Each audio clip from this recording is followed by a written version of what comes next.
Good evening, YouTube. Hardball Crazy. Come back with video tonight. Is a very exciting mail down. It is the biggest card, one of my biggest cards in my collection, and the first time I ever used eBay authentication guarantee program they've had. Very excited to add this card to my collection. It's a Hall of Famer number 218 for me, playing days or active days for the non-players. Um, I was just searching on the eBay a couple weeks ago, and for players I need for my PC, and all of a sudden this card just popped up for this player, and I said, whoa, this card seems cheaper than it should be. So I said, whoa. So I did the research on it and found it to be legit listing, no trimming or anything like that. I was kind of just background information, and I was very happy to add this card to my collection. See the eBay's crazy packaging they do with the authentication. I'm curious who it is and what card it is. So open it up. What is it? It is George Sisler, 1928 W502. George Sisler. Obviously, you all know about George Sisler, Hall of Famer. He's like in the third class of the Hall of Fame inductions. Great hitter. And we had the single season hit list record before Ichiro. St. Louis Browns mostly his whole career. One of the great hitters, but he doesn't have many cards out there during his playing days, so finding one was hard to get. So his cards are kind of limited.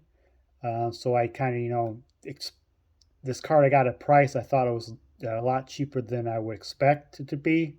W502 is a strip card, and it has the back that says one bagger on it. So I guess it's like a gaming card, but nobody knows for sure how it was distributed, how the game was played. I don't think everybody figured out, seen the game board or anything about the game, instructions or anything like that.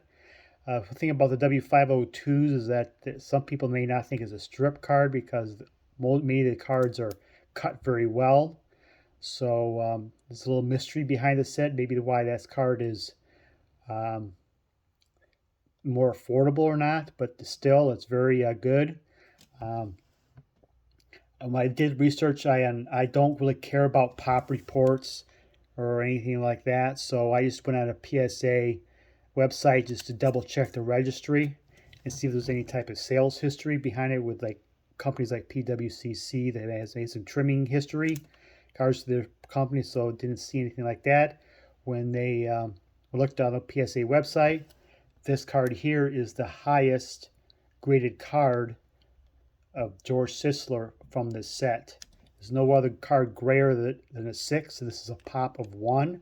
So I have the best example, according to PSA, out on the market, at least ones with PSA slab. I have no idea what SGC has.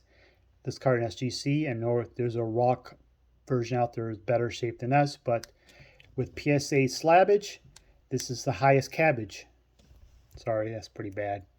Anyways, this is what it is. Of course, you get this PSA eBay authenticity program. You get this goofy ass PSA label thing here, and it has this. It gives you, scan that with your QR code reader.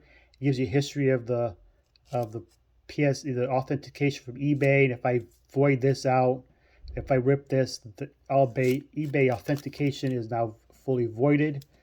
So take that for its worth. But I think I'm just going to keep it as is. So when somebody goes through my collection, or I go through my collection, I at least have an example of what this eBay craziness authentication thing is about. I guess they just testing to make sure the slabbage is real and not tampered, or card's real, whatever. There were versions of reasons for the authentication.